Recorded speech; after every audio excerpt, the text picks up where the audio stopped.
Well, good morning. It's January 7th, 2021, and if you thought that all the craziness uh, of 2020 would end at the turning of the new year, I guess we were wrong. We've seen all kind of unrest the past few years brought on by the pandemic and all the confrontations because of that. Um, Horrible situations in some inner city situations. This past year was some unjust actions against people leading to death, and all the rioting and protesting and so forth that happened out of that.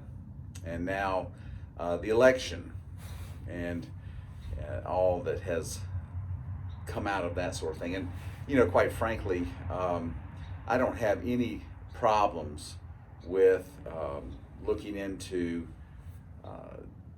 fraud or things being done incorrectly or unfairly with elections. Your vote, my vote, it means something, it counts. But this isn't about a person. It should be about a constitution and a process that needs to be done properly, not just for a particular president to be able to stay in office or come into office or anything like that. So a lot's been going on, and as of yesterday or early this morning, power has definitely shifted in Washington. For some people, that's seen as a good thing. For others, not so much. But it has shifted. And despite all of this, the U.S. stock market closed at a record high yesterday. And don't know what it's doing today, but sometimes I check it out and sometimes I don't. And the majorities in both branches of the Congress are razor thin. It means it's highly unlikely that we'll see any major changes over the next 2 years until the next election comes. But even if we do, companies and markets, they have a way of adjusting to the changes. They don't just sit around and say, oh gee, the Congress just passed a new law that really hurts us. I guess we'll just close up and go home. They work to figure out how to overcome the negatives for their businesses and make them thrive.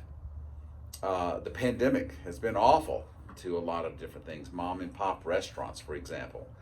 But other companies have thrived in the midst of this. And the thing about your portfolio, your investments, is that you don't have mom and pop restaurants in your portfolio. You do have the big companies that have thrived. Doesn't mean I'm against mom and pop restaurants. Believe me, I'm not.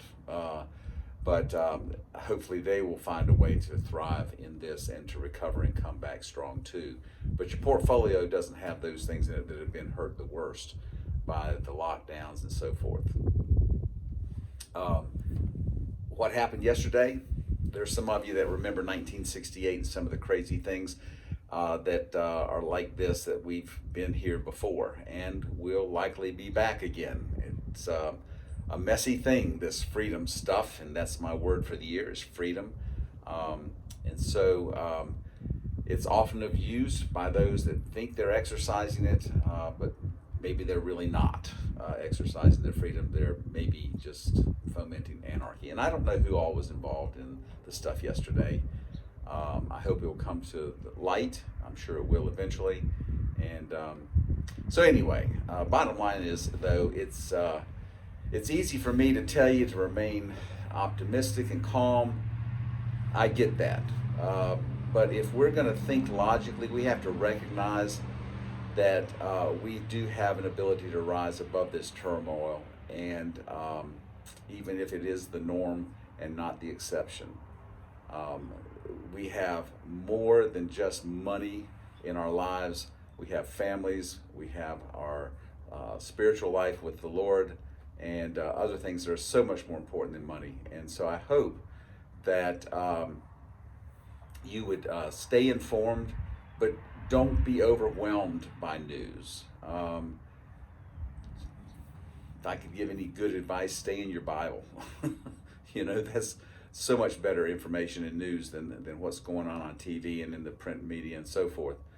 But stay away from some of that stuff. It's just meant to feed your emotions and to get you to react and stay glued to them.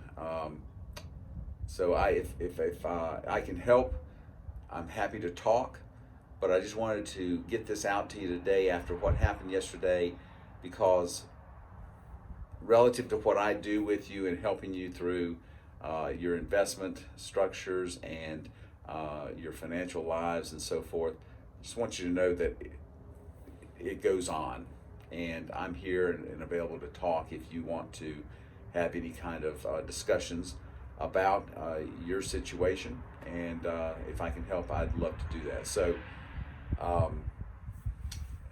we have a little sign on our porch where I'm sitting today. It says, "Welcome to our porch. Sit long, talk much, laugh often." So I leave you with that and hope that you'll have a great day today. And I look forward to talking to you, if you'd like to, about this market or anything else that's on your mind. Thanks. Take care of yourself.